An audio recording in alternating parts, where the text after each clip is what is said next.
Hello, I'm Matt Galloway, and this is the Current Podcast.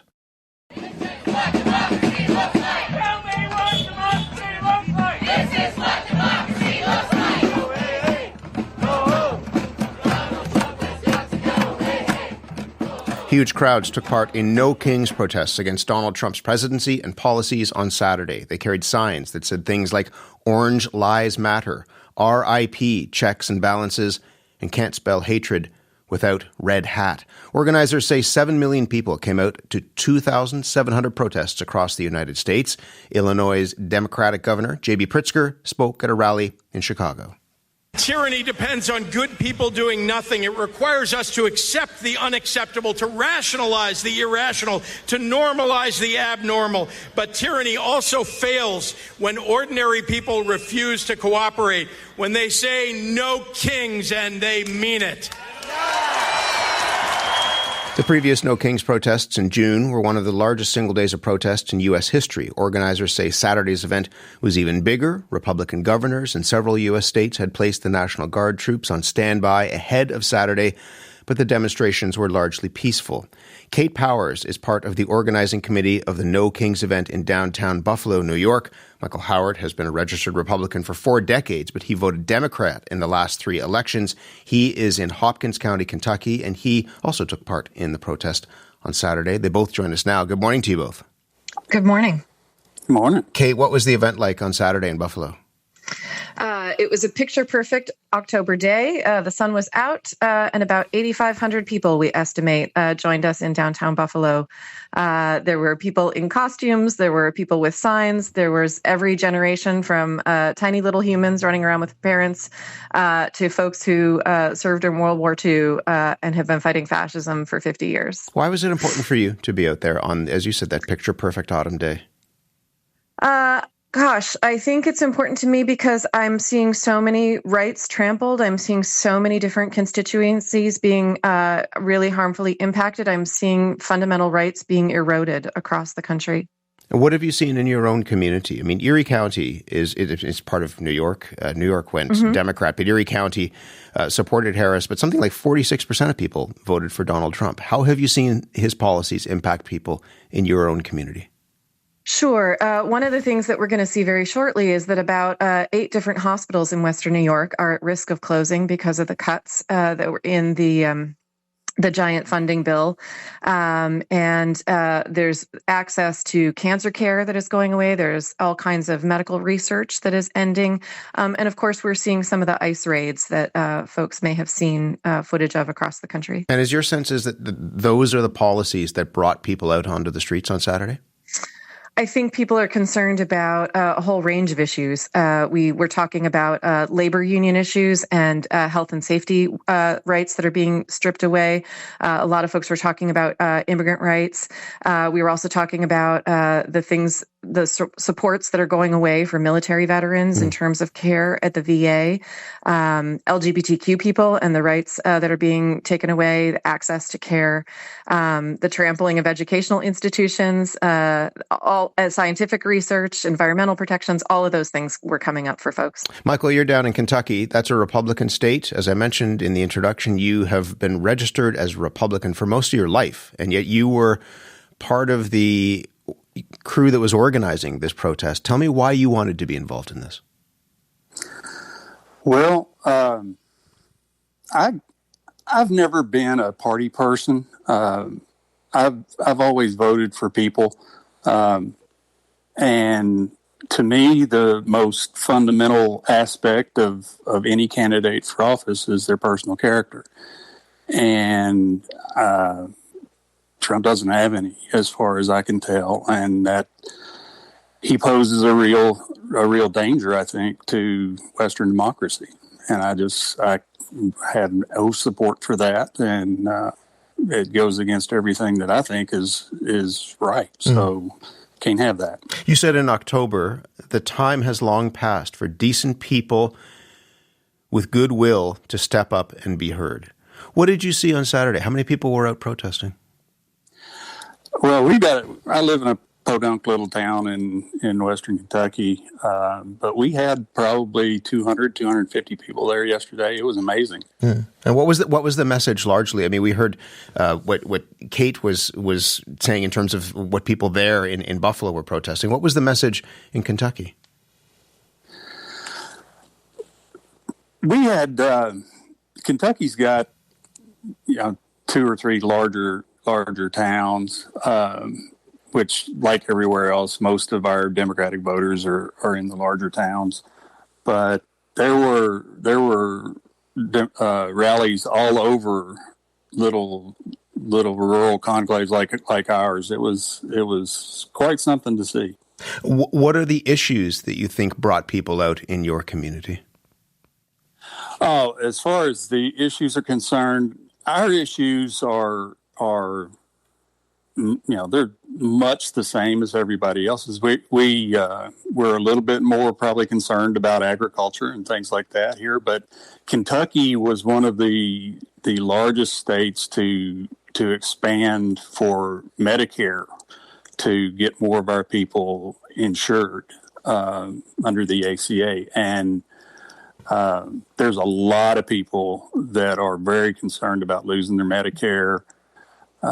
There are a lot of people that are concerned about losing access to government programs. Kentucky is one of the top 3 recipient states for federal funding and federal programming, and there are a lot of people that are dependent on federal dollars to make a living.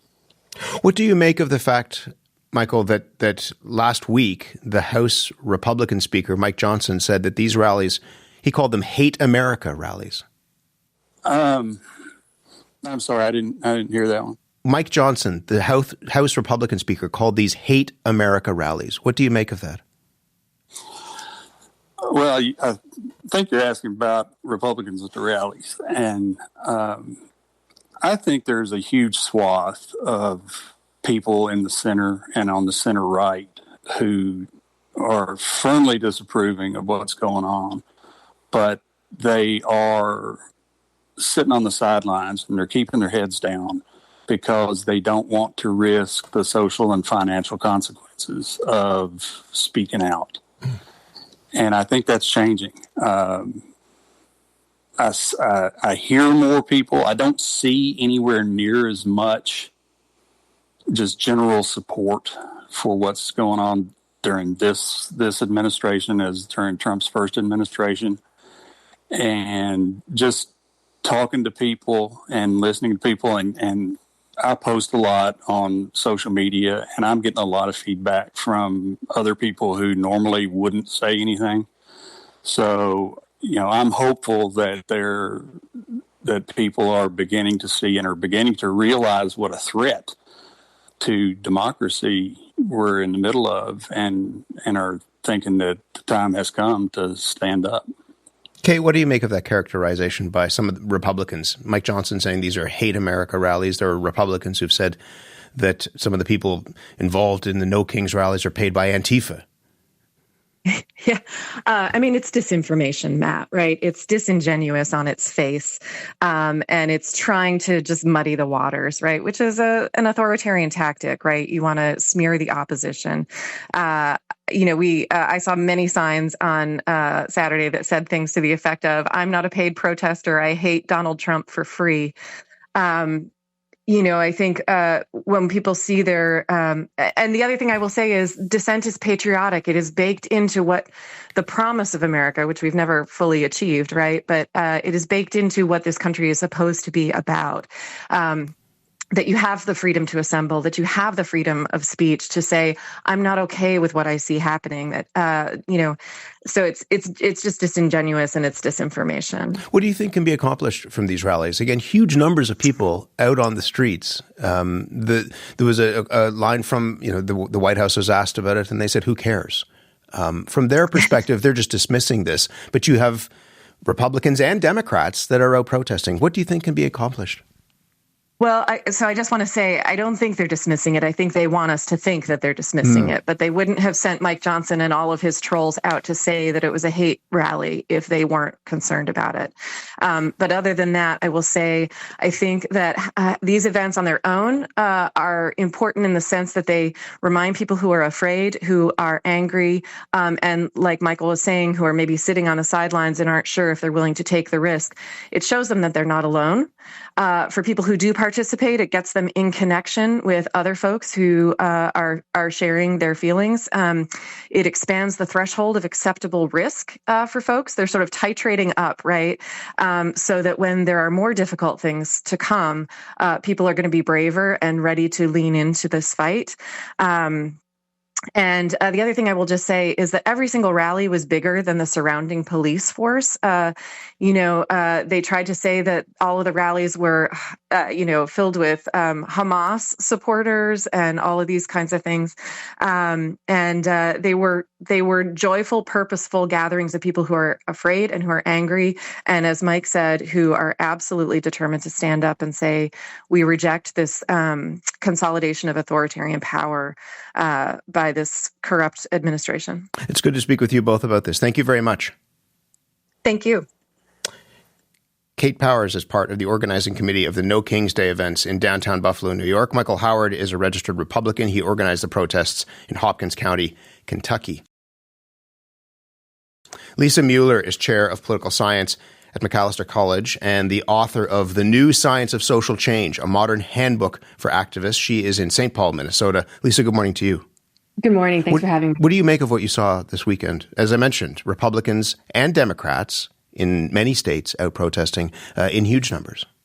Yeah, I see many encouraging signs for the prospects of these protests, in part because of what you just mentioned. One of the key ingredients of successful protests, on average, like nothing is guaranteed, but one of the trends that social science identifies in more successful protests is having a diverse crowd. And by diverse, I specifically mean crowds that include not just the usual suspects. And so it would be one thing if it were only self-identified lefty college students who had come out in droves last weekend. But the fact that there were defectors from the nominal ruling coalition, that there were Republicans in those ranks, it does send a louder signal to the opponents of these protesters. Can I just ask you more about that? How important it is for Republicans to be out there? Donald Trump won the election, but the sense is, in speaking with people, you take a look at some of the polling as well, that there are many people who voted for him who did not vote for what they're seeing right now. How important is it for the overall success of these sorts of rallies to have those folks who are Republicans speak up? It's very important, for the reason I just underscored, that it shows those who would doubt the protests as kind of cheap talk, that there are people who have taken real political risks, like risks to their reputation, like the risk of seeming inconsistent, to speak up and say, no, I may generally identify as Republican, but in this case, here's why I'm speaking out against this Republican leader. It's a very loud signal. What are some of the other things that make a protest? You've studied this. So what are some of the other things that make a protest movement actually have an impact? There are several key ingredients that I'm always looking for when I'm trying to assess the likelihood of protesters succeeding. And by succeeding, social scientists often mean winning concessions in line with their demands. And first and foremost, I'm watching to see whether the protests are largely nonviolent.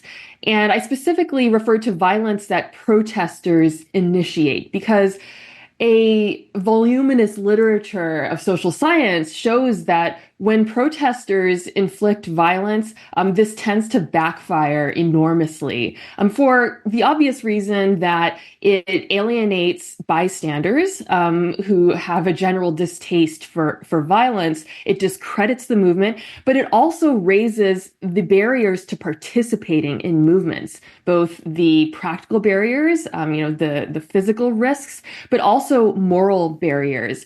And so it was really encouraging to see reports of largely and even entirely nonviolent protests this past weekend. And just a footnote that I would add to that is that there is some research suggesting that when authorities initiate the violence and violence takes the form of repression against protesters, this might actually raise sympathy with protesters. And so even though repression is never a good thing, and it was very worrying to see the National Guard on standby in some cases last weekend, when repression does happen, it doesn't necessarily backfire on activists the way it does when activists are the first ones to throw a rock or punch someone. How about creating the message in the protests? How do you go about creating a coherent, cohesive message that actually sticks?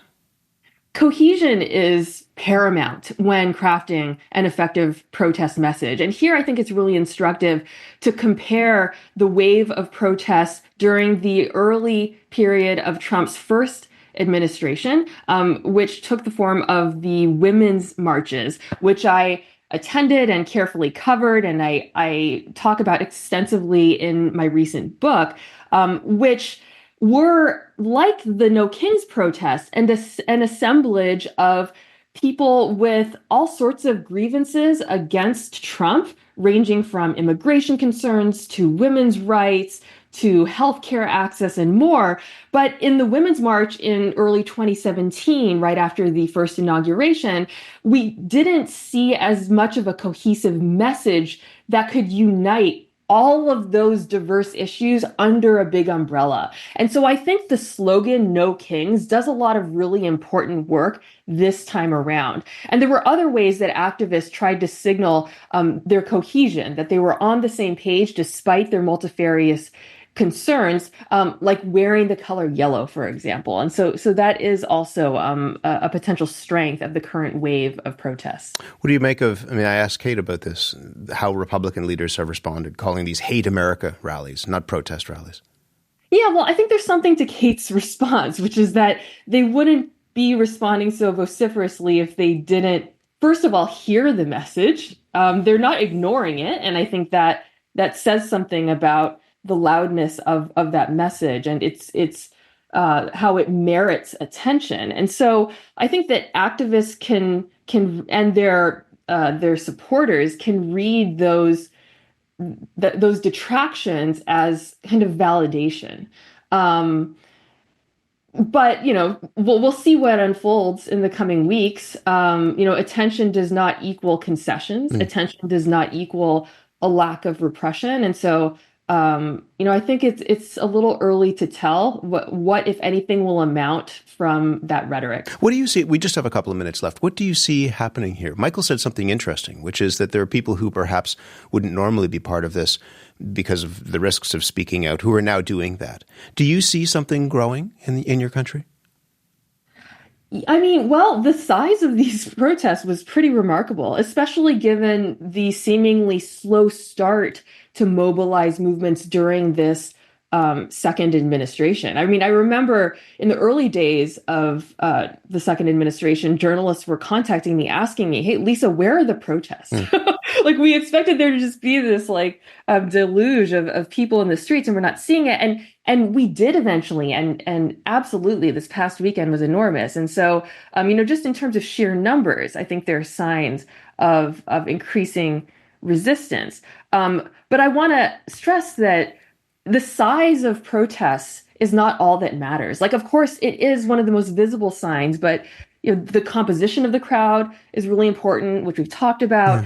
And costlier signals, like these people who are taking risks to their reputations, especially also not just Republicans showing up, but when low-income folks show up, when marginalized racial groups show up, this sends a louder message than when people protest who we would normally expect to be protesting, who are protesting at a lower cost and risk to themselves.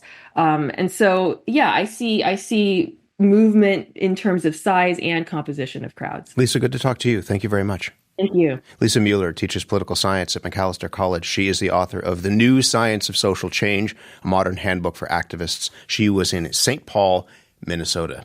You've been listening to The Current Podcast. My name is Matt Galloway. Thanks for listening. I'll talk to you soon.